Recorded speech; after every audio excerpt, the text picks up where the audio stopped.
represent things and beliefs. Is it possible that sound and color has vibration that would heal? It's facts, beliefs, processes, even physics. And it requires that you open the door, take a look, close it if you're not ready, and come back when you are, if ever. And here we sit with the house in the fog with many rooms. Now we want to tell you something. You've now discovered a stairway. And you start going up the stairway, and the name of the stairway is profound. It has many names, dear ones. It is the shift of the planet, the precession of the equinoxes, the prophecy of the eagle and the condor, the city on the hill, peace on earth. And the stairway beckons itself for you to discover new rooms in your own house. The second story literally is the next story to be told. And you walk up the stairs and you are presented now with more rooms, and they're not near as easy. They present now a puzzle that deals with your inner core, that which is you, not necessarily something you want to believe in or you're curious about, but something that you have to work with that will change you forever. And there they are. You can even see the names on the doors, and some of you won't want to open them. And others will be brave enough to say, I'll try now. Come back later when I understand it more. The first one is called purpose. Very difficult, very difficult. A concept. What is your purpose on the planet? Not 3D. I am talking about your soul on earth. Why so many lifetimes? Why at all? Why now? And some of you have it figured out and some of you don't. And many don't want to try. It's too complicated. You're afraid of too much responsibility. You 3Dize it. You want to box it in there. You'll say, I know what my purpose is to help humanity and write this book and do this and this and this. You missed it completely. Purpose of spiritual soul. Why are you here? And I will tell you that as that door starts to open and you really want to look at it, you're going to be presented with some curious things. For that door inside contains puzzles. You have to take your three-dimensional mind and throw it away. And you're going to have to look at the concept of life at all. And if you ever found out the true reason, and you will, you'll smile. And that will lead you to the next house. You exist that you exist because you are part of the creative source and the plan that is beautiful. It has nothing to do with you. Your purpose is God.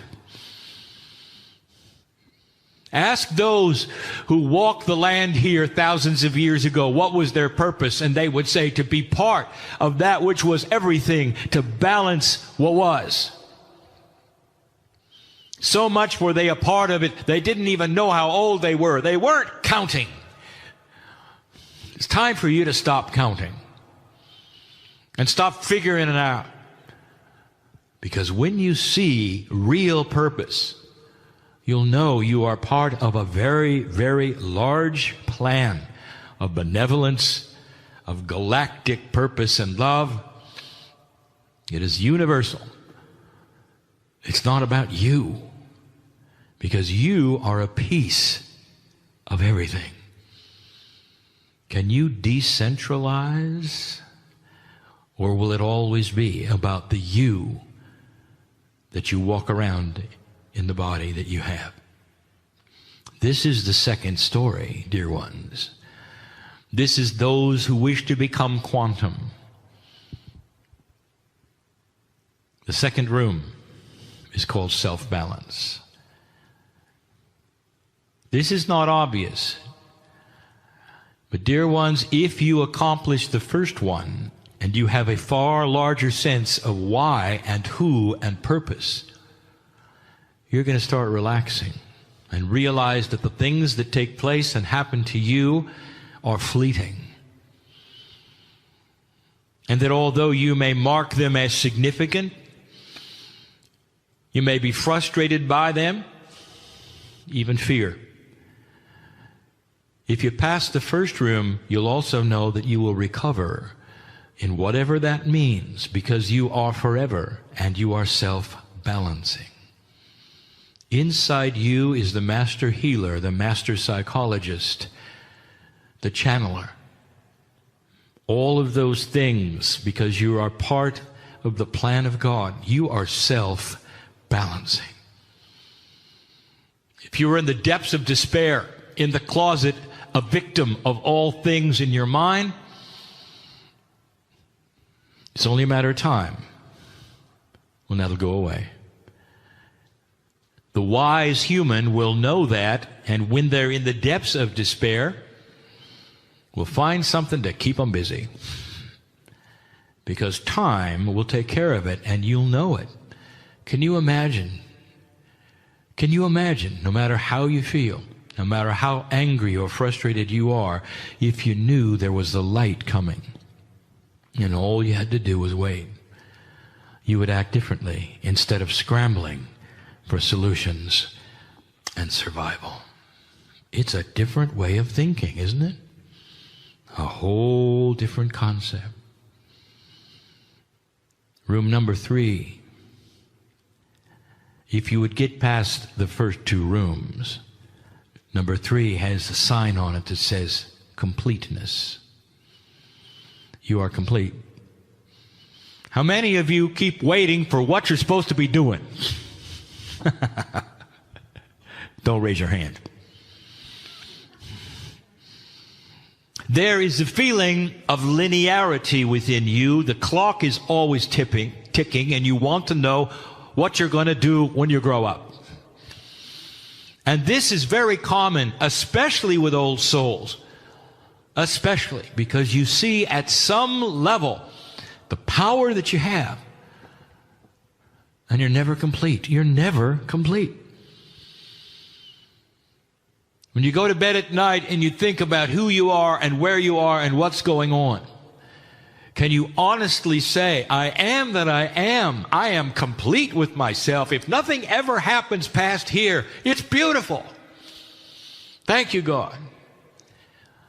And I will tell you that most light workers don't think that way. What about the incomplete project that's going to make the difference, or where you're about to go, or the next level, or those kinds of things? It's a human bias of time, and also of what we will call bias of hierarchy. You're always reaching to the next rung to be higher than you are today, with the idea that a higher vibration is going to make you better and those around you better, not realizing you're complete. You're complete. Now, you may do many things in linearity, but you're complete. God sees you as complete. Why can't you? There's a difference here. Very difficult, very subtle to understand when you say there's things that I must accomplish and do. Oh, how human of you. Not when you're spiritually whole and complete. And that should give you a feeling of relaxation. No matter what I'm going through, you'll say, I'm complete. I know the purpose is beyond this lifetime, even the next lifetime. I am eternal and I'm complete. I'll walk this planet and do what I must, but it's not going to bother me because I am complete.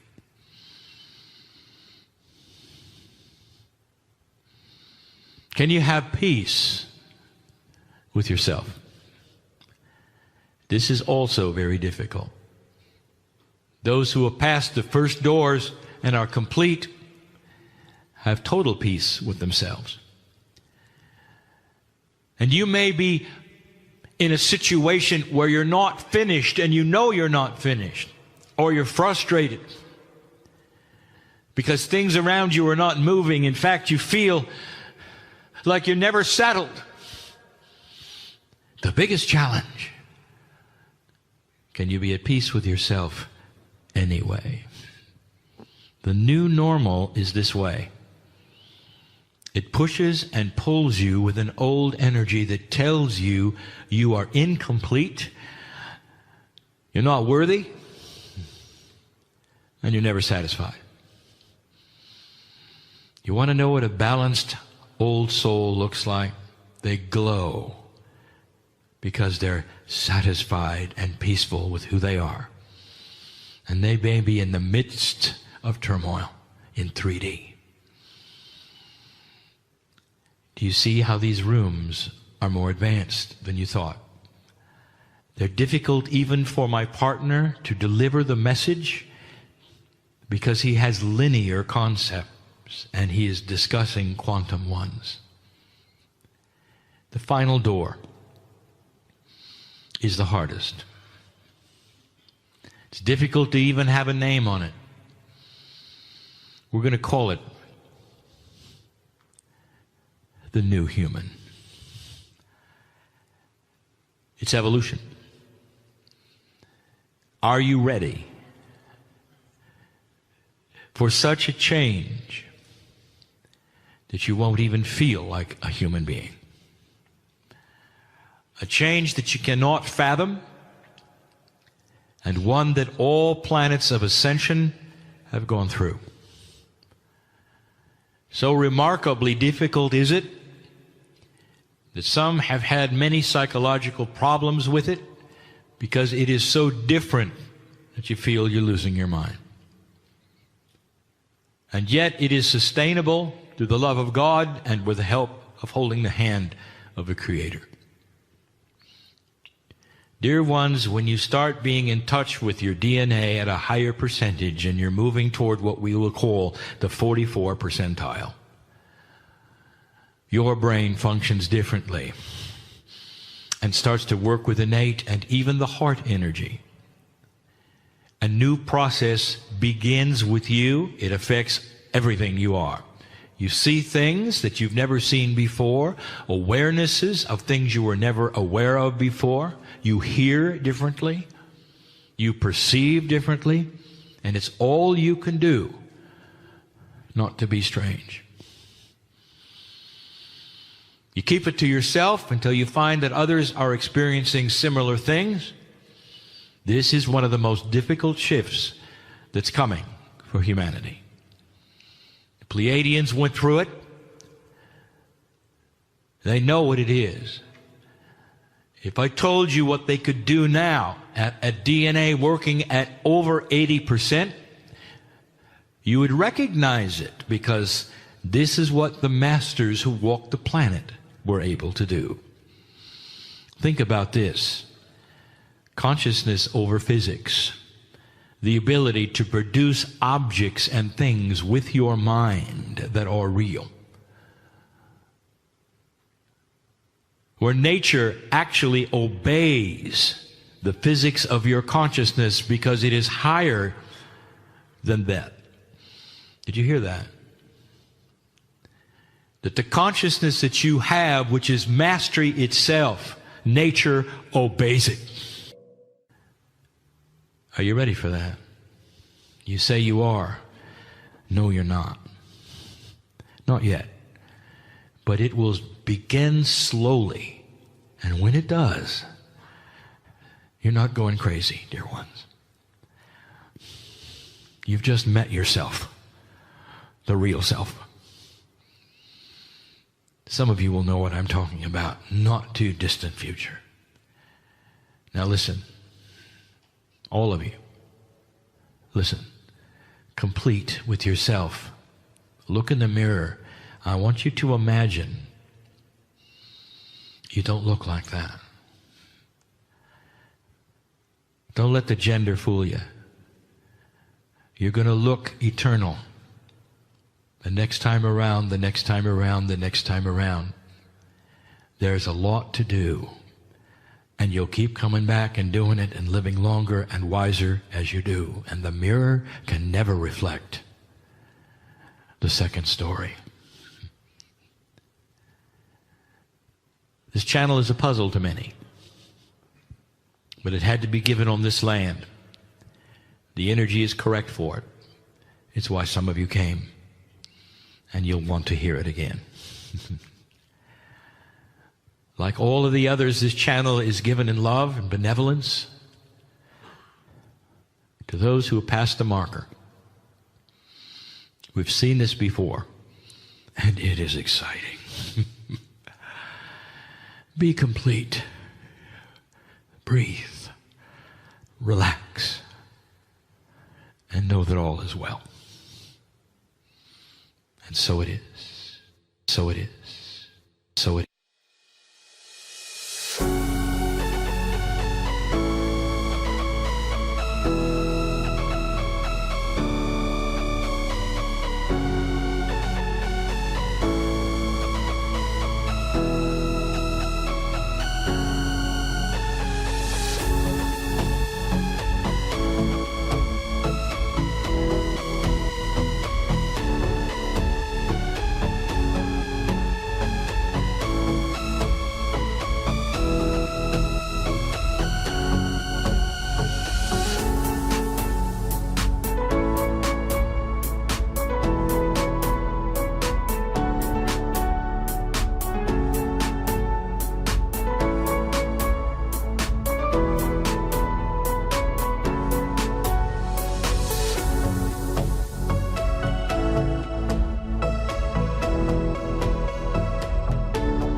Hi, everybody. I'm Lee Carroll. I am the original channel of Kryon.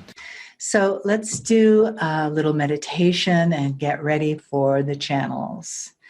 If you would just close your eyes, take a breath, and another breath.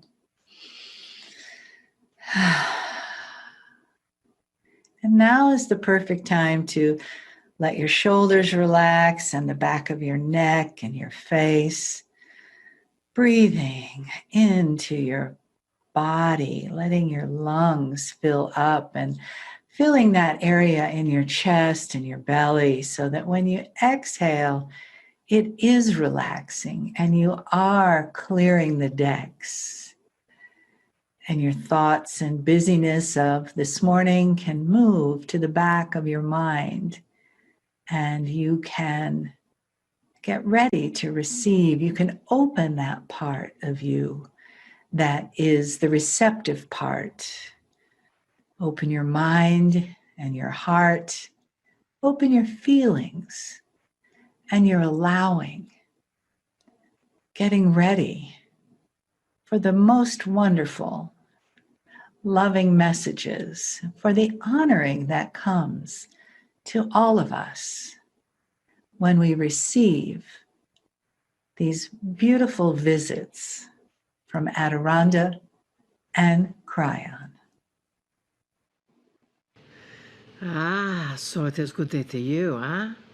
So very good to see your light, your brightness, your divine presence. Even though we're not here looking at you in your right eyeballs right there, virtual reality, everything is possible. You are indeed here in this wondrous studio. You see, that is what we wish to talk with you about today and tomorrow. It is about the divine order of things. There are things that you could never imagine happening, and then they start happening. You know, when you trust, when you throw your trust right into the divine order of all things, the universe starts shifting around and saying, oh, that is what they want. That is what they want. This is where we're going. We're going to rearrange this. You know, there's an old saying that the universe will rearrange itself to accommodate your picture of reality. It's a very old saying. However, that is ultimately true, that the universe will actually rearrange itself to accommodate that which you are asking for. So when you turn everything over to that divine order, then the universe starts bringing up a solution there, or the universe starts bringing up a solution here. We could give you example after example after example in the vessel Marilyn's life and in the Joy's life, because with that energy, they are a part of the example, as you know. They are a part of that divine frequency. You know, they will tell you later, one was in California, one was in Missouri. Never the two should meet, and here they are together 10 years later. So in that capacity, the energy of divine order is something that you still get the opportunity to trust. You still get the opportunity to surrender to all possibilities. And as you surrender to all possibilities, you get the opportunity to think, what is it that I want? We'll talk about that later. What is it that we're going to pivot into? We'll talk about that later too. But as you are trusting, trust is probably one of the most difficult parts. Because you see what appears to be havoc, creating everywhere, chaos, creating everywhere. And yet it is Sekhmet herself that says, from chaos comes change. There are some that call our dear friend Sekhmet and the destroyer of chaos, because she elicits so much change. Well, change is upon you. The world is shifting in every way possible. And what is happening there is its dimensional frequency is actually shifting. There are those scientists that say that your DNA inside of your body is actually shifting. Now, we don't know how that can be possible, but we know that everything is possible. So in this energy and in this whole feeling of trying to stay on, what does they call those boards that are that you're standing up on, and you have a paddle, or what are they? Stand up board. A stand-up board that you're trying to balance yourself. That seems like a simple name, eh? Paddleboard. A paddleboard. You see, that is how simple it is you're learning to balance on something you may never have balanced before. So one way that you can help your cells in your field accommodate that is to start doing things beyond your routine. Yes, we know you wonderful humans are very routine-oriented people for the most part. You get up at a certain time, you have your morning routine where you have your tea or your coffee, or maybe it is like your Vessel Marilyn's smart tea that she drinks, or maybe it is your magic omelette that you make, whatever is your routine. So to help your cells accommodate this new frequency, we're going to ask you to change your routine. Shift your consciousness. It can be as simple or as complicated as you wish. Sometimes even changing your routine to eat with your non-dominant hand is enough to shift things around in the cells of your body. Sometimes it is about getting dressed in a different order. Do you know that when you dress yourself, and we know that you probably do at this point in your life, that you do the same thing in the same capacity? We were talking to our Vessel Marilyn this morning, and we said, dress yourself in a different order. Well, as she was putting on her pants, she does not want us to tell you this, just to let you know. As she was putting on her pants, she nearly fell over because she was not used to the different order of the pant leg going into one leg. She's saying, do not talk about this. But you see, that is important for you to know and understand, that just by shifting your conscious routine, your cells will start getting prepared for something new. They are prepared for something new. They were preparing for something new in April, and then everyone locked in and everyone stayed home. So now you are venturing out just a bit. And your cells are still saying, oh no, we liked the quietness over here. We liked that into lockdown, huh? Because you got used to that. Now, you're going to get used to something new. Yes, take a deep breath. As you get used to this aspect that is the new normal, the new human, the new frequency, it is power-filled. That is why we want you to prepare the way by doing things outside of your regular routine, outside of your regular frequency. What would happen if you actually got into the car on the opposite side of the car and tried to crawl over the console? Maybe that's not such a good idea. You might knock things over. However, look at your routine into how you cook, how you eat, how you walk, how you talk, how you connect with others, and see what part of that you can start changing. What part of that you can start shifting so your cells are preparing for the new routine that is coming. So yes, there is more newness coming. We have told you, our dear friend Kryon has told you, there's more newness coming your way. And you get the opportunity to trust that it is still divine order and process. It is still a part of that divine frequency that is you. Dearest beings of light, we love the magnificence of you. We honor you. And we bid you namaste. Greetings, dear ones. I'm Kryon of Magnetic Service. I would like to do a series of 4 channels, as I often have been doing. Not all of the meetings that my partner puts together would lend itself to this kind of thing.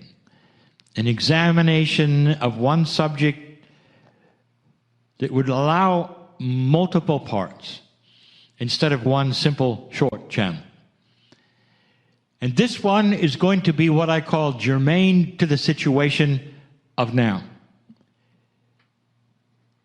If those which would tune in later to this did not look at that which was the date, they wouldn't necessarily understand what we're doing. You are in the middle of what some has called wave number 2 in your country, of that which you have then called the lockdown. Perhaps not as locked as the first one, but still. The time when you cannot do the things you normally do, the time when you're required to wear things you would not normally wear, not go out and celebrate, perhaps not even go to work. These are difficult times, and they take their toll.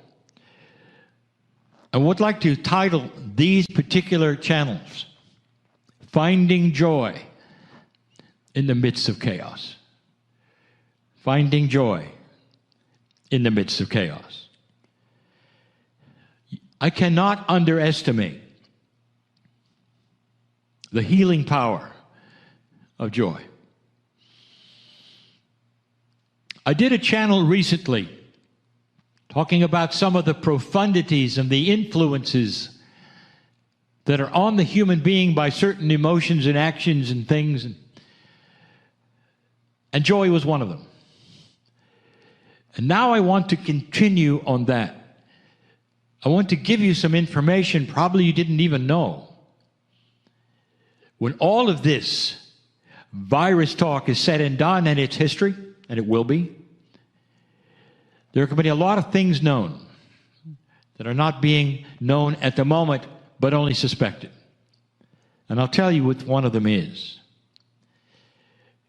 Health workers, hospitals, those who deal with unhealthy people are going to show in their graphs and charts of numbers the uptick, as they're going to call it, of other diseases during your virus. In other words, during this time, when you shield yourself from one thing, you're creating something else. And that something else is being created because your chemistry reacts to it.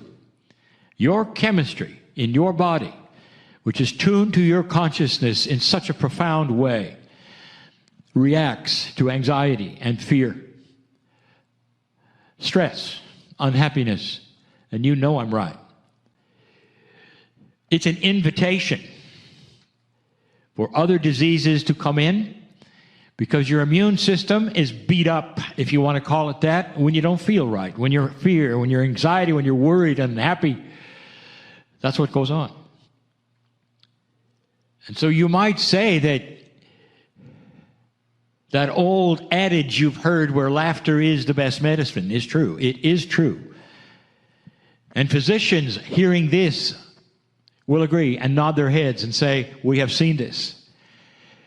The human being has the ability, through their consciousness alone, to keep themselves alive, even past a point where they shouldn't be.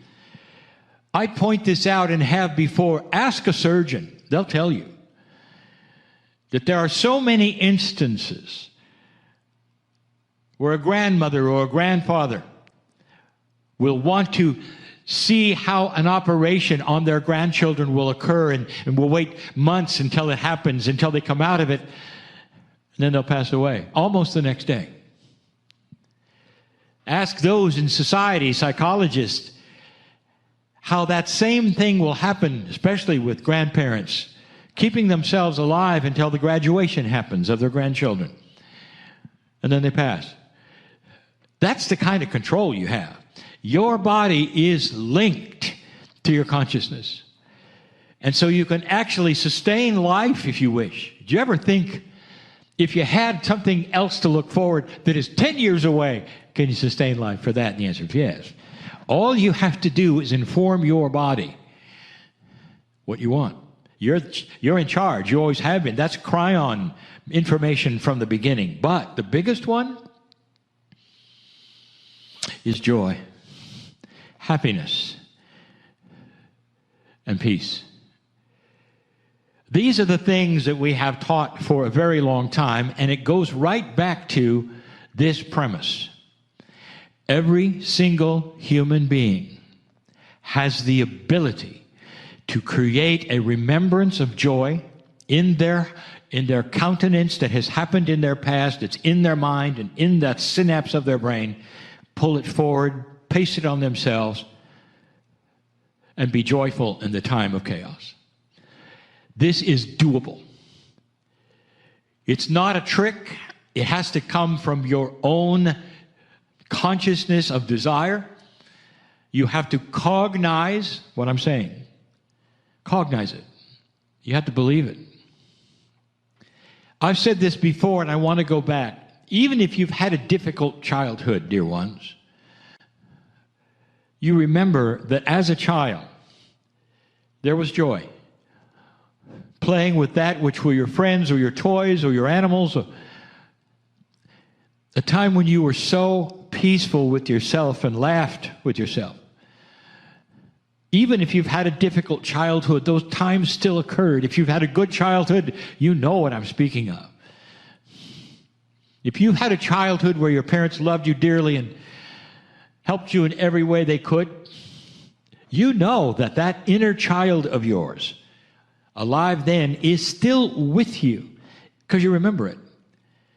Even if you were not mature yet, that inner child has a spark of remembrance that is pasted in your brain. There are some who reject it. There are some who have been taught that when you were a child, you thought as a child, and now that you're an adult, you don't think as a child anymore. Therefore, you're not supposed to be childlike ever. Now, there's truth in that. It's even scriptural. That you should now think as an adult in that you are more responsible now. But that doesn't mean you're not supposed to laugh as a child. That is how your makeup of your consciousness is designed. Dear ones, it's designed to keep those things which make you happy and peaceful on a shelf that's close to you. So you can pull upon them in times of trouble. So you won't go down that what they call rabbit hole of difficulty and darkness where it's difficult to recover. I am talking to some who are in that hole, and I know it. Hard to sleep at night. When you wake up in the morning, it all comes racing back. There's problems. How are you going to do this? How are you going to do that? What's going to happen next? Something you didn't even think about a year ago, and here it is. I know. There are tools, dear ones, built into you that can keep you peaceful and even joyful in these times. Imagine the ability to pull upon the memory and the emotions of you as a child at your happiest time. To be able to pull on it on purpose, consciously then paste it on yourself right now in order to get through these times without additional sickness, without the anxiety that you perhaps have at this moment. To add to this puzzle, there are also those who say those things shouldn't be done. They will say, anytime you would act childlike, it is an affront to your gender, especially men, who will say, this is no longer appropriate for my manhood. I will not giggle anymore. Well, if you've been around my partner much, you know he giggles a lot. Because he finds things that are funny, even that in times of trouble, for himself. He designs that, he knows where to go, and he knows how to do it. And he also knows that it's his salvation of health. And that's what I want to tell you about, and that's what I want to teach. There are those who've disengaged themselves from their inner child to such a degree that if you ask them about it, they'll say, oh yeah, I took my inner child and I buried it in the backyard a long time ago. So it's not going to come out, it's dead. And for them it is, because they killed it. Now it's not to say that they cannot resurrect it, because truly it's always there. But in their consciousness, their truth, they've killed it. How about you? In all of these things that I'm speaking of, where are you in this department? When you wake up in the morning, how do you feel? Does the anxiety grip your heart as soon as you wake up and you worry all day? Well, if you do, I'll tell you, you're not alone, and that's why I'm giving this channel, dear ones. There's nothing wrong with that. It just doesn't need to be. You hear what I'm saying? So many of you right now listening to this, and those listening to this in the future, will relate to this in some way. I want to take these 4 channels and I want to talk about it in a loving way. I'll give you some very practical tools that are going to seem to be too simple or strange or crazy. And I'm going to do that in the next channel. I know you're going to be here because those listening to this will watch the entire program, and those who are listening to this later can find all of the channels in one place, as my partner has said, on his website, where he collects them, numbers them, makes sure that no one is left out. Dear ones, this is, I would say, the message of the day.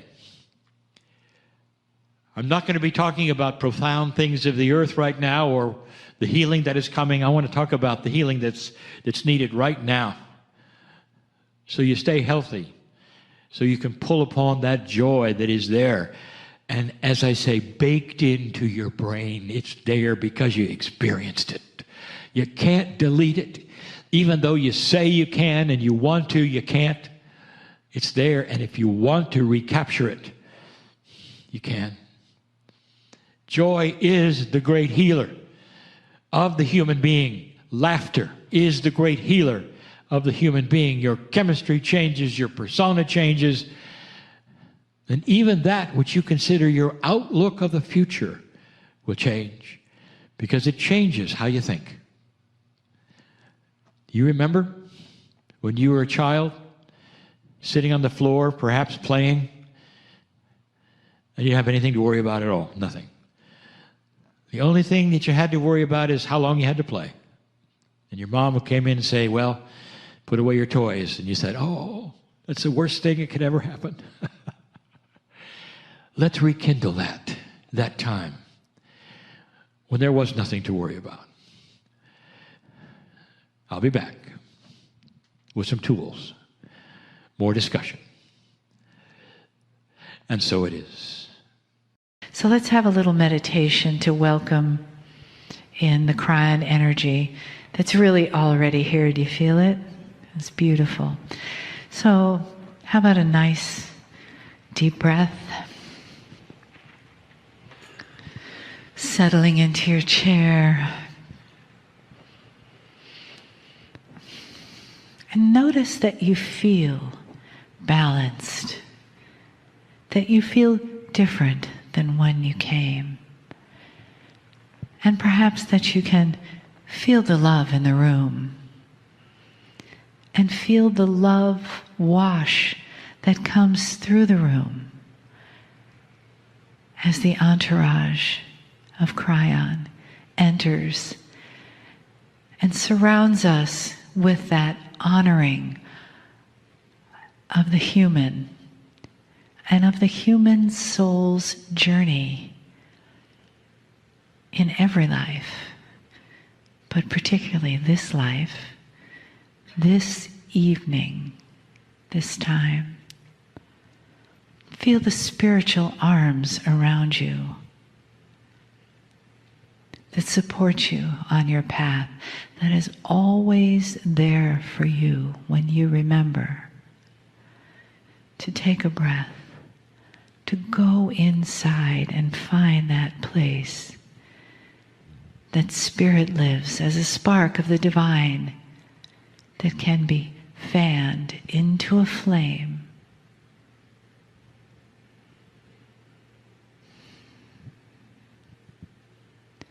In the love and in the honor of the teachings of the day, of the weekend, and in the gratitude and the wash of love from Kryon. Greetings, dear ones. I'm Kryon of Magnetic Service.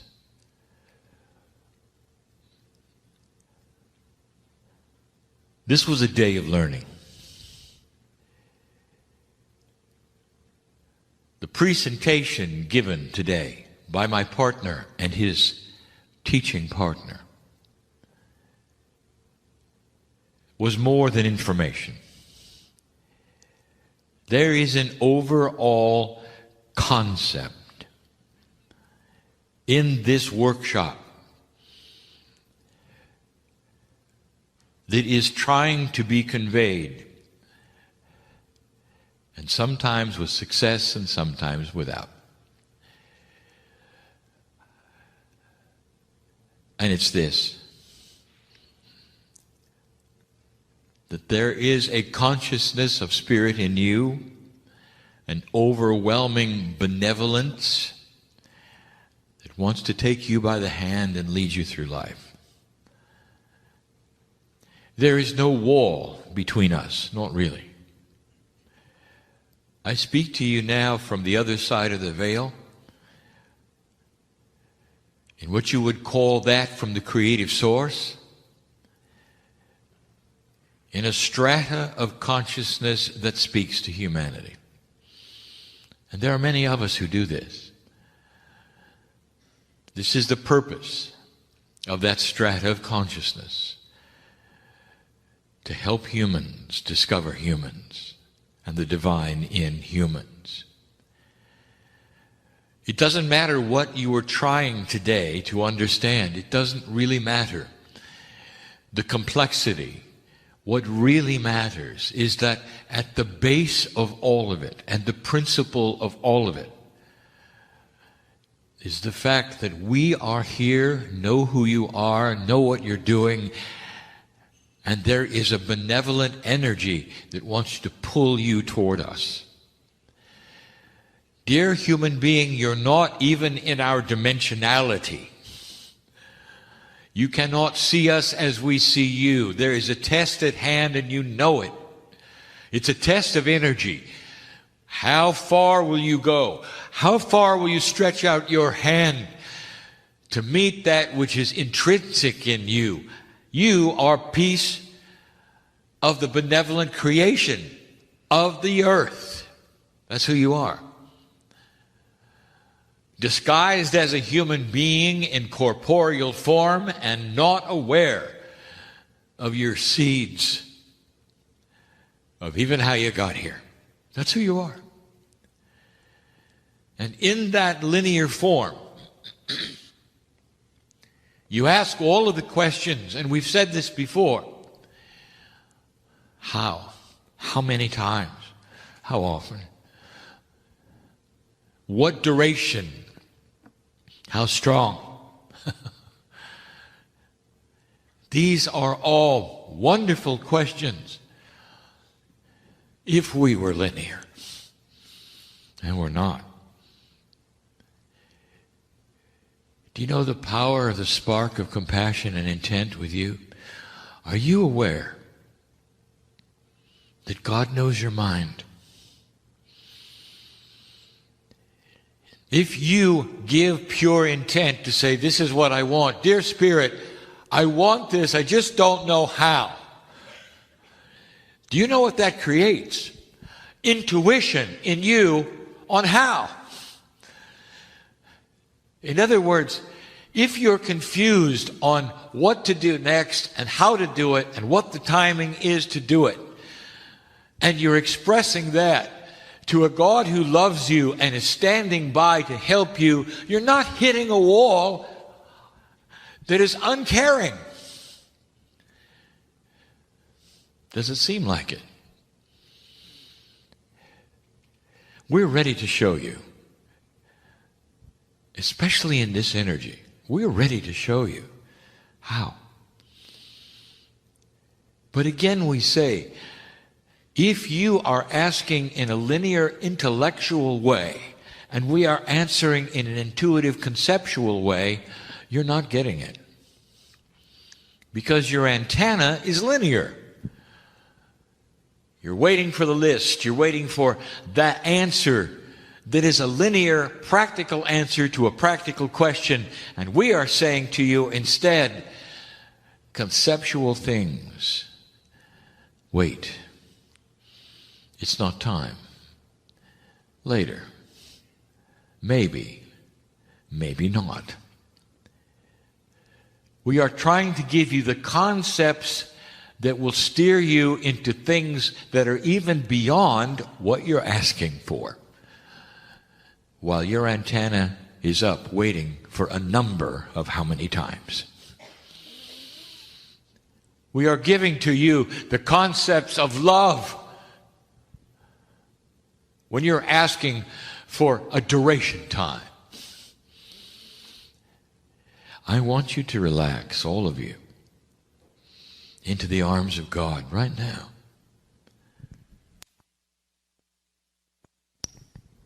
What does it mean to you when I say we know who you are? Your soul is so misunderstood. Spiritual religious belief on this planet is in a very old survival energy. It places the soul in a status completely and totally not God. Your soul is somehow suspended in a place that it's going to survive or not survive. It comes once and it's going to be punished or rewarded. What does that sound? Does that sound like the Creator, or does that sound like something that men created for you? I want you to get rid of the linkage of your soul with something apart from God. Your soul is part of me and you. We are allied. We are the same. There's a new energy on the planet that literally is shouting to you through a transmitter that you're not tuned into yet. And some of you are aware of it. So until you start getting these kinds of messages, I want you to relax and feel the love of it. That you can do.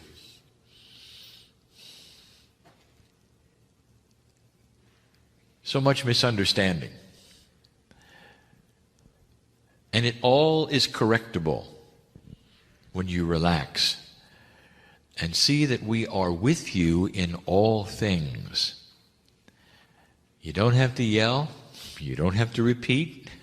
You don't have to turn up any kinds of volumes of anything you do, whether it's frequencies. amounts. We're here. We're next to you the whole time. When you meditate, we've been with you all day. You do understand that, don't you? And when you meditate, it's just like turning the knob and let's get a little closer. But we're already close. We know your name. I want you to approach things gently. Dear Spirit, I don't understand what's happening, and I don't understand what I'm supposed to do next, and I'm a little confused. What should I do? What do you expect we're going to tell you? Take 4 steps, turn left, breathe 5 times, and smile. You'd like that, wouldn't you? It's not going to be that way. And then there is the timing issue. Why don't you understand synchronicity? What is in this picture that is missing for you? And so I present a new metaphor. We're going to cook a meal. This makes my partner very nervous. Just relax. Cooking a fine meal on this planet is an art. You enjoy food. And the best cooks are the ones who start early and prepare and prepare and prepare.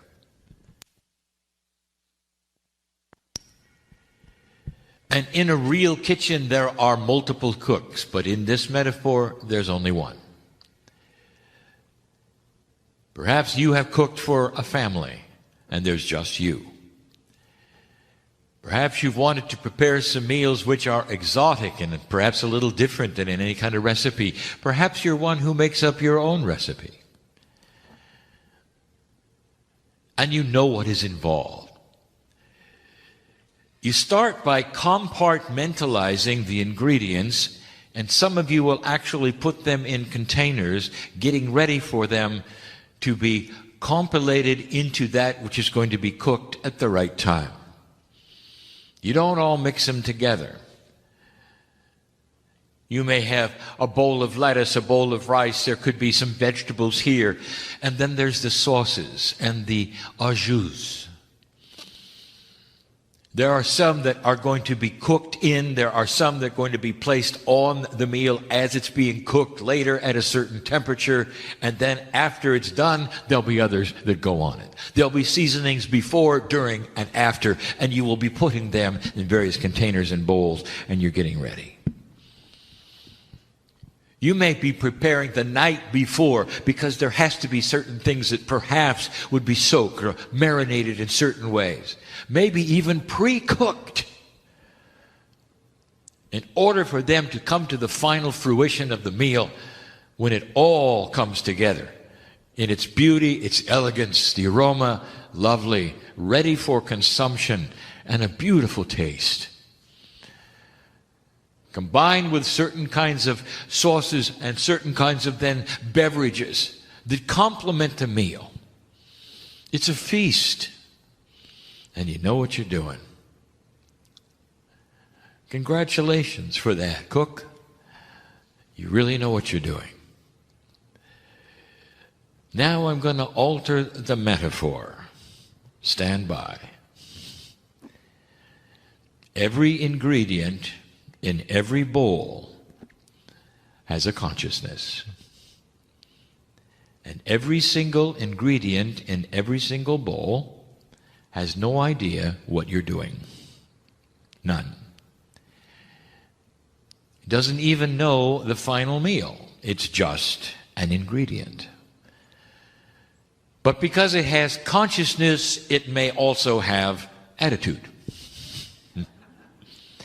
Not necessarily attitude that is negative, but surely inquisitive. You are the cook, and you are the creator, and you have put something in a bowl. The lettuce, for instance. It may even be first. It has to be chilled. It may be 24 hours before the meal is even prepared in a final manner. And it has to be chilled. And in the refrigerator it goes. Complaining. Why am I in the refrigerator? Look, I couldn't help but notice that there's some other things going on. What's going on? And why am I here in this refrigerator? And how long will it be before I meet the vegetables? Now, the vegetables are mad because they expected something to happen. And nothing's happening because the cook is over preparing something else. The sauce. The sauce has no idea about anything. It's just flat in the dark, seemingly, because it doesn't know why it's being whipped up and what's coming with it. And look at this funny seasoning. This is a metaphor of synchronicity. Dear ones, you're cooking a meal in your life, but it's going to be cooked with others. The metaphor is this. What bowl are you in? How are you being prepared? How long will it be until the other ingredients come together with you in a certain way in order for the final meal to be cooked? Are you all right with the fact that there may be some preparation? You may come together with some other bowls. In a while, not now. How long? It depends upon when these bowls are ready. This is cooked, this is prepared, and this is chilled. And so when you say, dear Spirit, I want to do this, how long is it going to take? What should I do? And the answer is, chill out. Lettuce. My partner wants to have a joke inserted here, and I'm saying no. But he's going to do it anyway. Let us pray. I told him no. The ingredients of the meal are prepared beautifully and with elegance and in a timing that each ingredient is unaware of, completely unaware of. And you're impatient, aren't you, ingredients? To know when and where and how. The cook knows because the cook looks over all the ingredients and knows the plan. When it comes together, dear ones, it happens unexpectedly to the ingredients and all at once. And when it is pulled together, even after it's pulled together, it's not finished. For again, there are certain ingredients that must be added in mid-cooking. Are you one of those? Are you involved in the preparation, in the outset of the meal's cooking, or later, during? Are you the salt that comes last? You don't know, do you? And that's the point. How much trust do you have in the cook? It boils down, no pun intended, to you trusting that which is the Creator. The meal that is being cooked is the final that you have asked for. Where you're going with this, no matter what it is it personal? Is it with others? Is it a project? Is it that which is healing? Is it that which is job? It's a meal that is being prepared with many ingredients. Do you understand that for you to have an answer, other human beings are involved? Do you understand that they have free choice? Now let's make this meal even more complicated. Every single ingredient not only has an attitude, but they can say no. Imagine what the cook now faces. The vegetables are backing out. You're going to have to get new vegetables.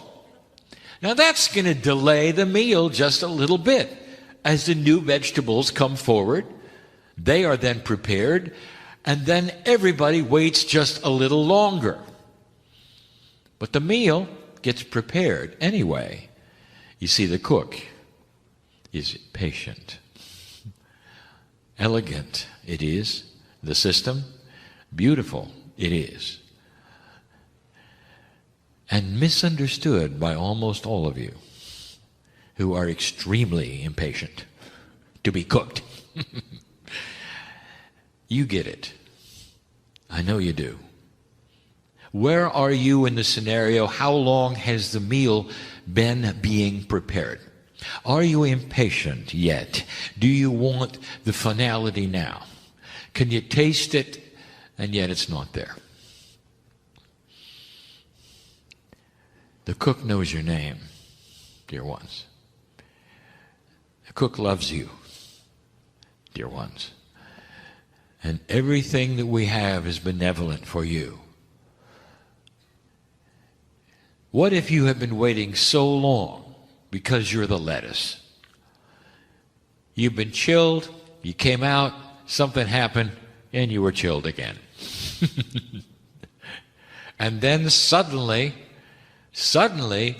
the cook finds that the ingredients really have come together in an unexpected way, and the meal finality has actually changed. It's going to be something else.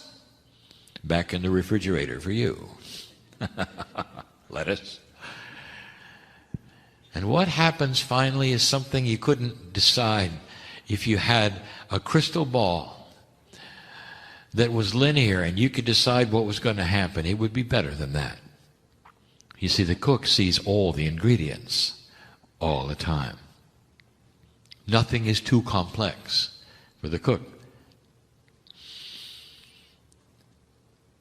But for you, are you willing to understand synchronicity?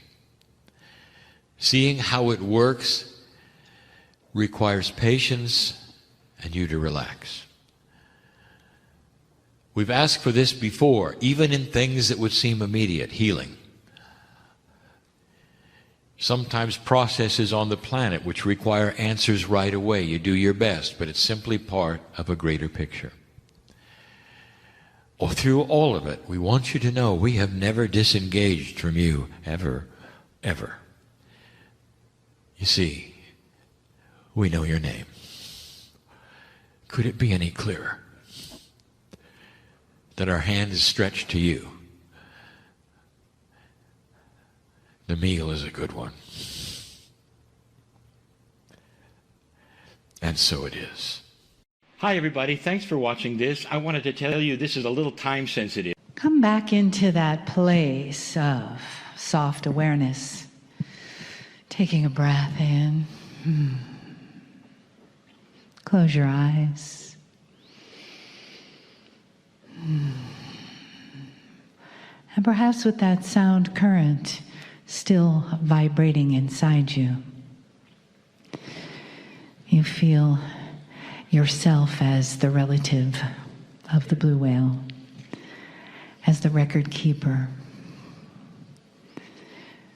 Breathing softly and deeply into your heart.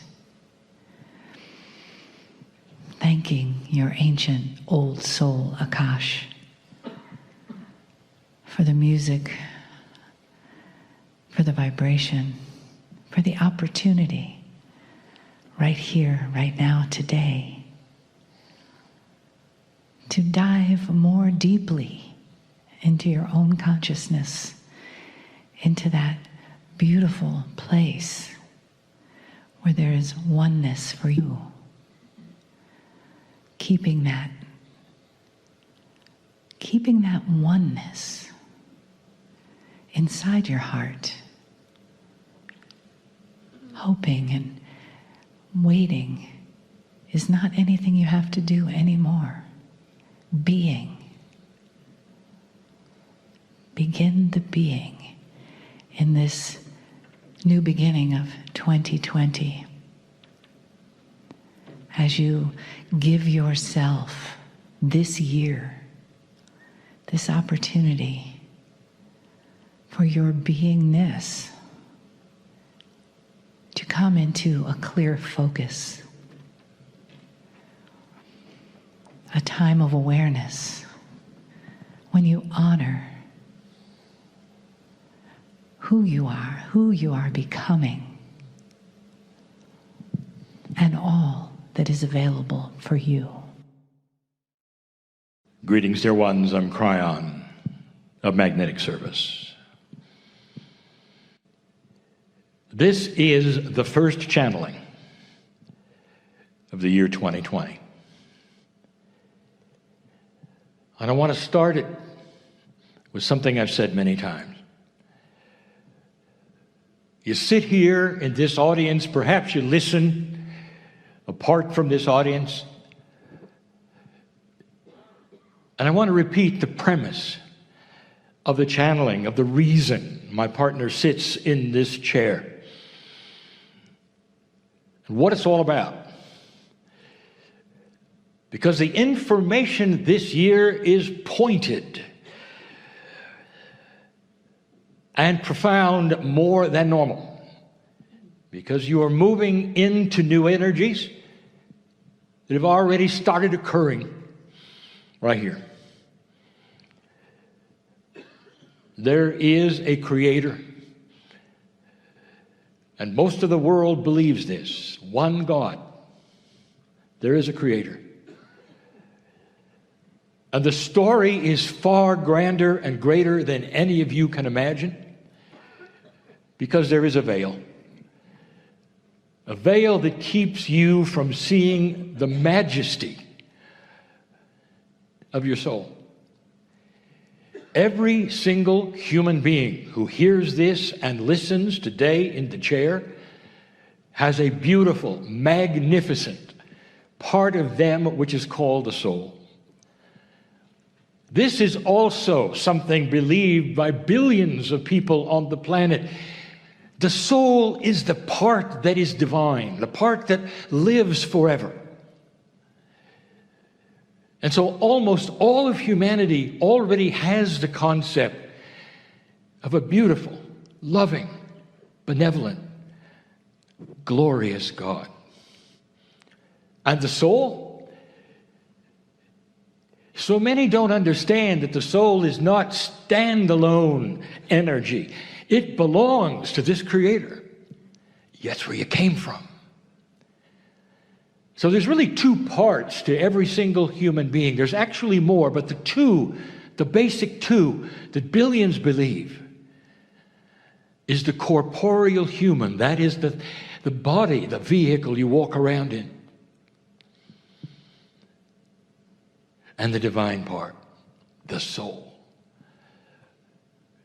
And up to now, in the energies of the years that humans have been on the planet, the soul is something not understood, not acknowledged, not really. You understand it's there, and you learn about it by the shamans and the teachers and the religions, but you don't really understand and work with it until now.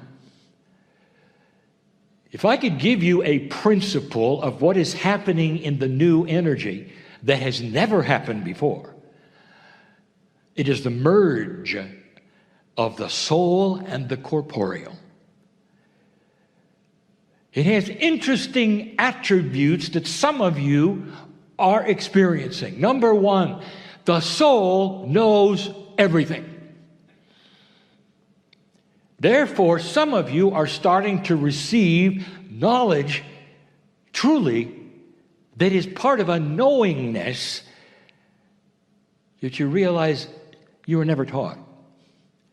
It's a knowingness that is beyond esoteric. It is a knowingness of practical spirituality.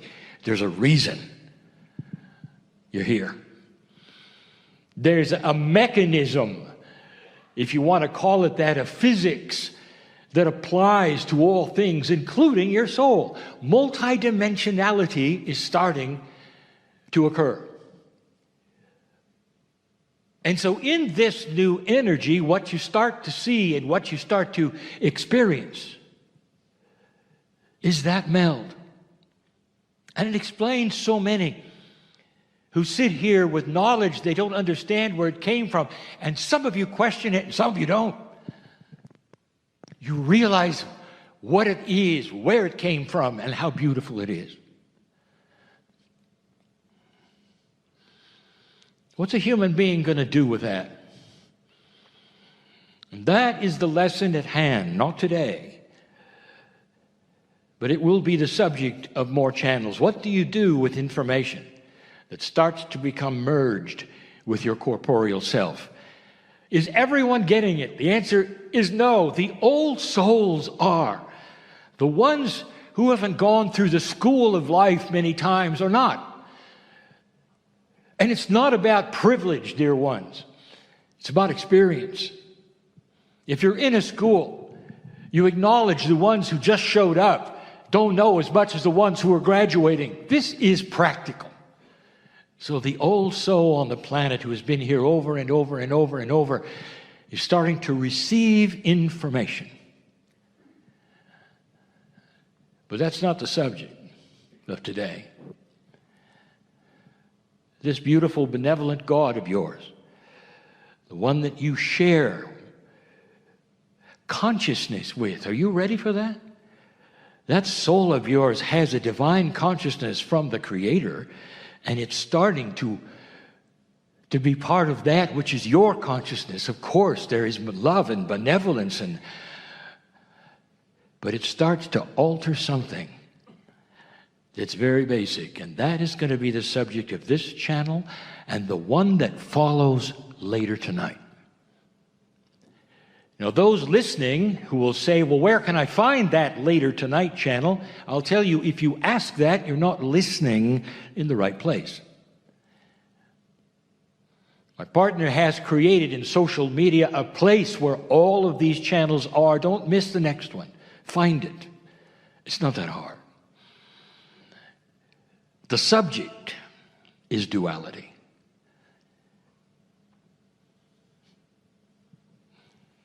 The number of the year should have given you a clue. It's a master number, dear ones. In certain kinds of numerology, the 0 is treated with a value. In Tibetan, it is not. So the year 2020 becomes the number 22. It's a master number. And it really starts to stand for something you have no idea or concept of called cosmic law. You know it as duality. So this channel is going to revisit duality. But in this energy, dear ones, I got to call it like it is. I told my partner years ago in the shower, where he receives so much information. He said to me, I don't want to channel if I'm a fool. If I come across as a fool, who's going to believe it? And that's when I gave him one of the first premises that he now teaches, apart from channeling, that he teaches. And that is this, that the spirituality is not esoteric. It must be real. It must be practical. It must work. Therefore, you don't have something that you simply float around and hope it works. Or you become part of a very isolated group of people nobody wants to talk to because you're just too strange. Instead, it must be grounding and practical and real. And that, my friends, is benevolence and love and compassion. All of those things. Every mother understands those things. That's real. I said that to him, and that was the point at which he said, I'm on board. Duality has been presented to this planet as a fallacy. If you define duality, normally, the definition starts out like this. It's the struggle between good and evil. A more elegant would say it's a struggle between light and dark, and none of those things are accurate. Duality was presented to you and given to you as a gift, and it's a beautiful gift of free choice to determine your own path, dear ones, where your consciousness will take you and go. It's one of the most beautiful gifts. The story goes like this. In the Garden of Eden, we're going to go to Scripture. We're going to go to a place that is so well known and understood for this example. How many times have we told you that that story is a metaphor? The garden is the earth. Of course, it's Gaia, beautiful Gaia. Adam represents all men, Eve represents all women. And the whole idea of what took place there was intervention. An angel came down, according to Scripture, and touched the human beings and gave them something they never had before. They went from animals on the planet to divine beings with free choice who had a soul. That's the story. And by the way, we have given you even more details about that story. We're not doing that again. Let's stay with that one, because that one is the one that so many who would listen to this would understand. These things must be logical and practical and beautiful. Every one of you sit there as a beautiful creation by the most loving source that you can imagine.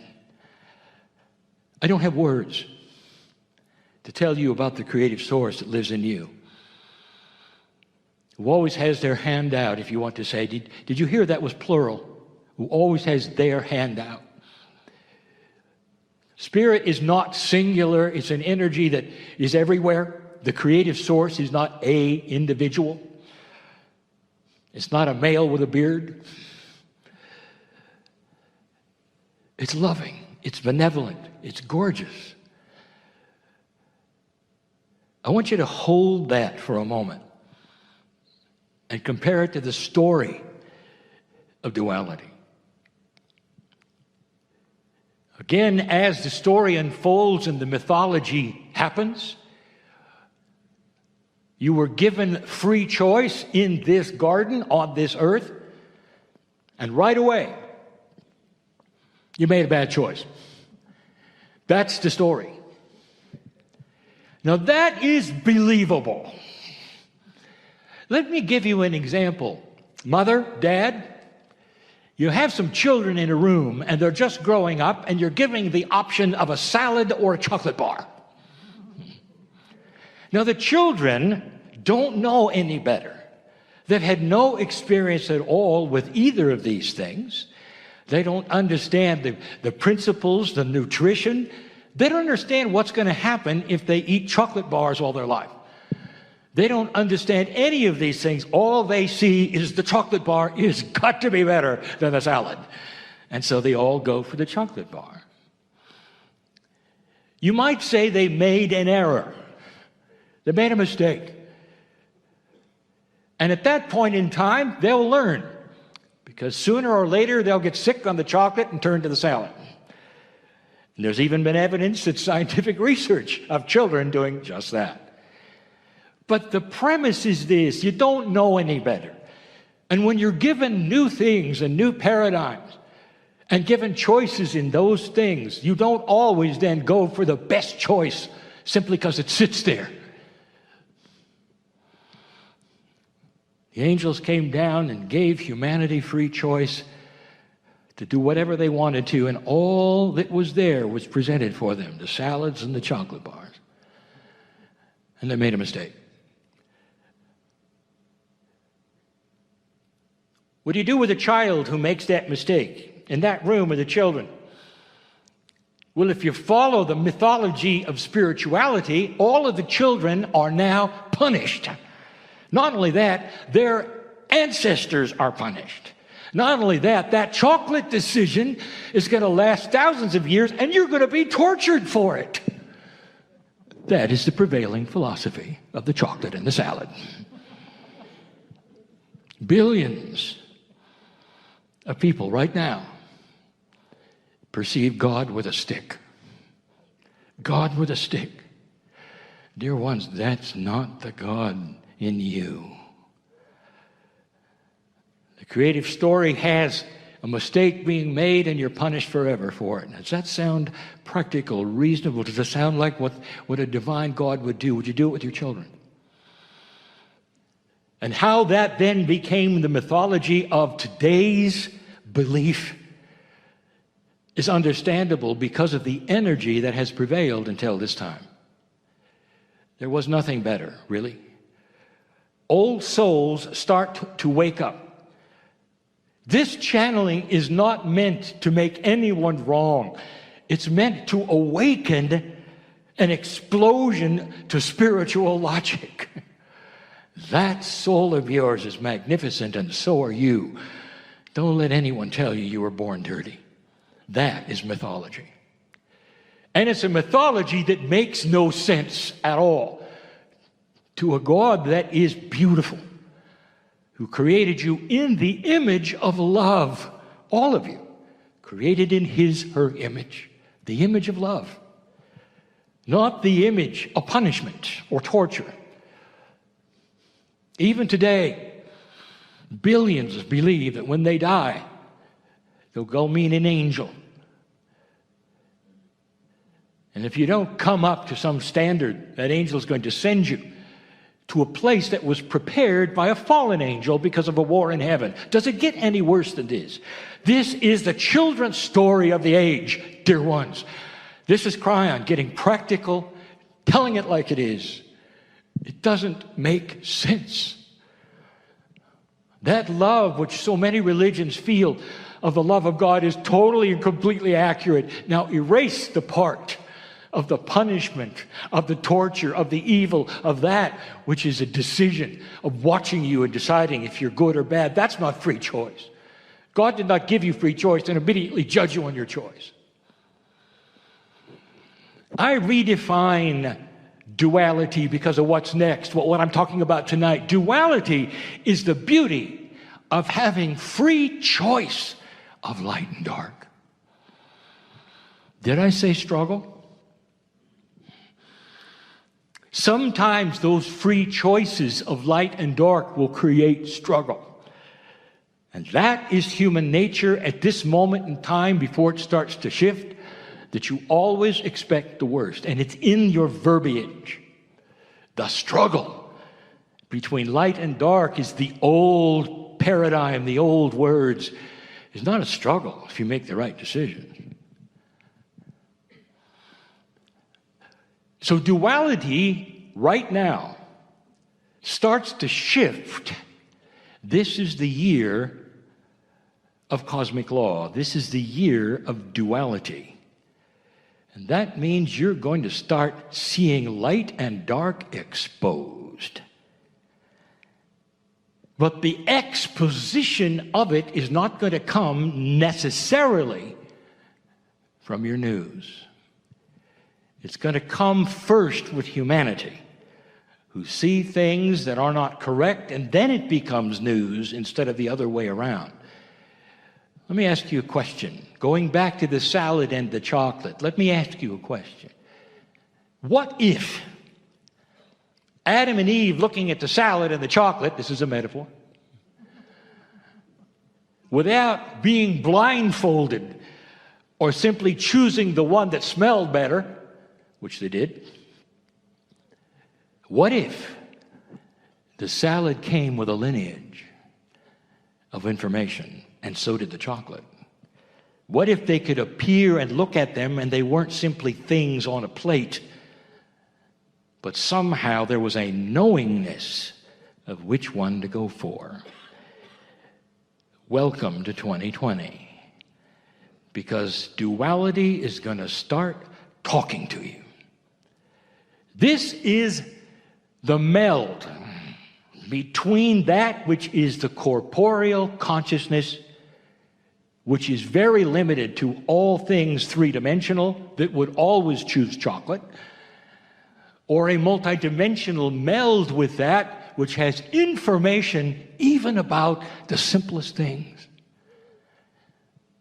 How many of you are now discerning things differently as you look at situations. And you'll say, I'm not really aware of that. Oh, really? Why are you sitting here? You discern truth. And you know it when you hear it, don't you? Now that's in this meeting because it's an esoteric meeting.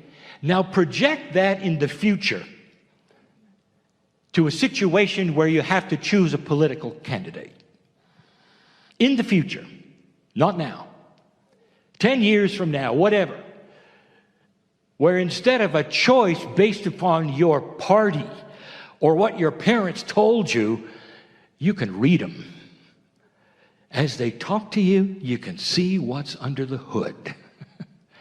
Imagine such a thing. Imagine knowing when a situation is true or false. Just around you. Just when you go into places, having a sense of knowingness, of benevolence, as opposed to non-benevolence. To be able to have coherence instead of chaos and know the difference where you're steered to certain places. Then you don't have a blindfold on anymore. Then you're not a child anymore, selecting things that might smell better. Now you're informed. That is the new duality. Tonight I want to tell you where that's going to take you because, dear ones, the veil is being lifted. It's being lifted. In all walks of life, in all things, in all paradigms, spirituality and science and education, social, it's being lifted. We'll talk a little bit about that so you might recognize some of these things as they start to happen. They're already starting. And you're going to have to make decisions on whether things are accurate or not, or true or not, proper or not. Not based upon old feelings, old soul, but an intuition that starts to flow into you. The what-ifs that you never saw before. I'll talk about this new intuition and how it might talk to you, old soul, when we convene later. This is duality. It's beautiful. It's not a struggle. It's free choice to go to the light or the dark. It's free choice without the burden of God with a stick. God with a stick, dear ones, is the human version. That's you with a children's story. That's human consciousness. That's not God consciousness. Everything about that is human. God is so far above that. I have no words. There are no human words to tell you how beautiful God inside is, with that handout that says, isn't it time you put away childish things and saw a grand truth in your life that will give you peace for the rest of your life no matter what happens. You become more of the soul than of the human. And that's called ascension. I'll be back. And so it is.